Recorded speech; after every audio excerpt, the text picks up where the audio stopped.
Hi friends, ನಾವಿವತ್ತು ವಾಣಿ ವಿಲಾಸಕ್ಕೆ ಬಂದಿದ್ದೀವಿ. ನಮ್ಮ ವಿಶ್ವೇಶ್ವರಯ್ಯ ಸರ್ ಅವರು ಕಟ್ಟಿಸಿರುವಂತಹ ಈ ಡ್ಯಾಮಿನ ವಿಶೇಷತೆ ಏನು ಅಂದರೆ, ಮೇಲೆ ಡ್ರೋನಿಂದ ಬಿಟ್ಟು ನೋಡಿದರೆ ನಮ್ಮ ಇಂಡಿಯಾ ಮ್ಯಾಪ್ ಥರ ಕಾಣಿಸುತ್ತೆ. ಅದೇ ಈ ಡ್ಯಾಮಿನ ವಿಶೇಷತೆ. ನಾವು ಇದನ್ನು ಡ್ರೋನಲ್ಲಿ ಆರಿಸಿದ್ದೀವಿ. ಮೇಲ್ಗಡೆ ತೋರಿಸ್ತೀನಿ. ಡ್ರೋನ್ ವಿಡಿಯೋನು ಇದಕ್ಕೆ ಆ್ಯಡ್ ಮಾಡಿ ನಿಮಗೆ ತೋರಿಸ್ತೀನಿ. ನೋಡಿ, ಎಂಜಾಯ್ ಮಾಡಿ.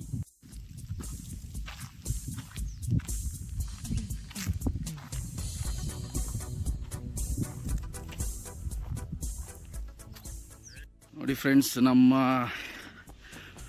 ವಾಣಿ ವಿಲಾಸ ಡ್ಯಾಮು ಎಷ್ಟು ಸಖತ್ತಾಗಿದೆ ಅಂದರೆ, ನಮ್ಮ ವಿಶ್ವೇಶ್ವರಯ್ಯನವರು ಕಟ್ಟಿಸಿರುವಂತಹ ಡ್ಯಾಮು. ಈ ಡ್ಯಾಮ್ ವಿಶೇಷ ಏನಂದರೆ, ಮೇಲಿಂದ ಡ್ರೋನಲ್ಲಿ ನೋಡಿದರೆ ಇಂಡಿಯಾ ಮ್ಯಾಪ್ ಥರ ಕಾಣಿಸುತ್ತೆ. ಆಲ್ರೆಡಿ ಡ್ರೋನ್ ಹಾರಿಸ್ತಾ ಇದ್ದೀವಿ, ಡ್ರೋನಲ್ಲಿ ತೋರಿಸ್ತೀವಿ ಮೇಲಿಂದ ಹೇಗೆ ಕಾಣಿಸುತ್ತೆ ಅಂತ ವಿಡಿಯೋದಲ್ಲಿ ಹಾಕ್ತೀನಿ.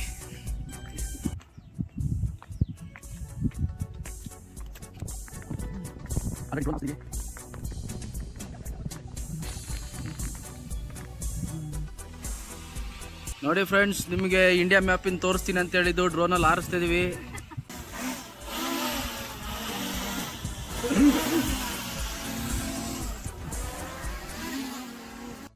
ಈ ಡ್ಯಾಮ್ ಪ್ಲ್ಯಾನ್ನ ಮೈಸೂರು ಸಂಸ್ಥಾನ ಅರಸರಾದ ನಾಲ್ಮುಡಿ ಕೃಷ್ಣರಾಜ ಒಡೆಯರ್ ಅವರ ತಾಯಿ ಕೆಂಪನಂಜಮ್ಮಣ್ಣಿ ಇವರ ಹೆಸರಲ್ಲಿ 1898ರಿಂದ 1907ರಲ್ಲಿ ಪೂರ್ಣಗೊಳ್ಳುತ್ತೆ. ಇದು ನಮಗೆ ನೋಡೋಕ್ಕೆ ಚಿತ್ರದುರ್ಗ ಜಿಲ್ಲೆಯ ಹಿರಿಯೂರು ತಾಲೂಕು ಹತ್ರ ಇರುವ ವಿವಿಪುರ ಗ್ರಾಮದ ಬಳಿ ನಿರ್ಮಾಣ ಮಾಡಲಾಗಿದೆ. ಈ ಡ್ಯಾಮು 1907ರಲ್ಲಿ ನಿರ್ಮಾಣ ಆದರೆ, ಇದು ತುಂಬಿರೋದು 1933ರಲ್ಲಿ 130 ಅಡಿ ನೀರು ತುಂಬಿದೆ. ಅಲ್ಲಿಂದ ಸರಿಸುಮಾರು ಒಂದು 90 ವರ್ಷ ನೀರು ಆ ಥರ ತುಂಬಿರಲಿಲ್ಲ. ಆಗ 2022ರಲ್ಲಿ ಬಂದಂಥ ಮಳೆಗೆ ಮತ್ತೆ 135 ಅಡಿ ನೀರು ತುಂಬಿದೆ. ಈ 2022ರಲ್ಲಿ ತುಂಬಿರೋ ನೀರು ಇದುವರೆಗೂ 135 ಅಡಿ ಇನ್ನೂ ಬ್ರೇಕ್ ಆಗಿಲ್ಲ. ಮತ್ತೆ ಆ 135 ಅಡಿ ಯಾವಾಗ ತುಂಬುತ್ತೆ ಅಂತ ಸ್ವಲ್ಪ ಕಾದು ನೋಡೋಣ.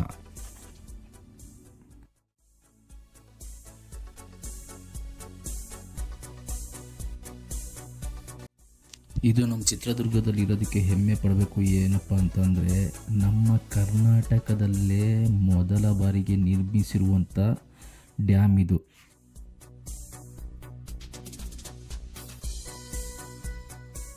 ನಿಜವಾಗ್ಲೂ ಗುರು, ಚಿತ್ರದುರ್ಗದಲ್ಲಿ ಏನಾರ ಒಂದು ಹುಡ್ಕೊಂಡು ಹೋಗ್ತೀವಿ ಅಂದರೆ ಏನಾರು ಒಂದು ಹಿಸ್ಟ್ರಿಗಳಂತೂ 100% ಸಿಗ್ತಾ ಇರುತ್ತೆ ಚಿತ್ರದುರ್ಗದಲ್ಲಿ.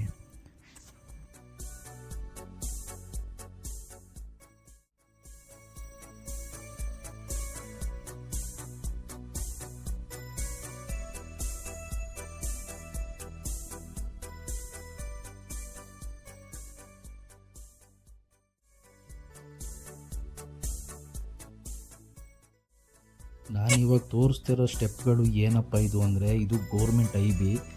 ಅಲ್ಲಿಂದ ಈ ಸ್ಟೆಪ್ಗಳಿಂದ ಕೆಳಗೆ ಬಂದರೆ ಸೀದಾ ಡ್ಯಾಮ್ ಮೇಲೆ ಬರ್ತೀವಿ. ನೋಡೋಕ್ಕೆ ಮಾತ್ರ ವ್ಯೂ ಪಾಯಿಂಟು ಅಲ್ಟಿಮೇಟ್ ಆಗಿದೆ ಗುರು, ಅದು ಪಾಯಿಂಟ್ ಮಾತ್ರ.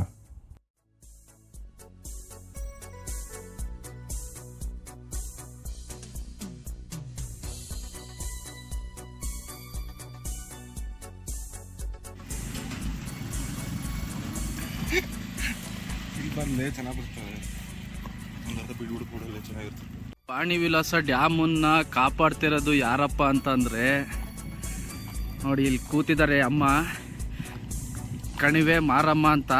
ಈ ತಾಯಿನೇ ಈ ಡ್ಯಾಮ್ನ ಕಾಪಾಡ್ತಾ ಇರೋದು. ವಾಣಿ ವಿಲಾಸ ಡ್ಯಾಮ್ ಅಂತೂ ನೋಡ್ಕೊಂಡಾಯ್ತು. ಇವಾಗ ನಮ್ಮ ನೆಡಿಗೆ ಶಿವಮೊಗ್ಗ ಕಡೆಗೆ ಭದ್ರಾ ರಿಸರ್ವ್ ಫಾರೆಸ್ಟಿಗೆ ಹೋಗ್ತಾ ಇದ್ದೀವಿ. ಸತಿ ಲಾಸ್ಟ್ ಟೈಮ್ ಒಂದು ಸತಿ ಹೋಗಿದ್ವಿ, ಟೈಗರ್ಗಳು ಯಾವ ಸಿಕ್ಕಿಲ್ಲ. ಈ ಸತಿ ಹೋದಾಗ ಸಿಗುತ್ತಾ ನೋಡುವ.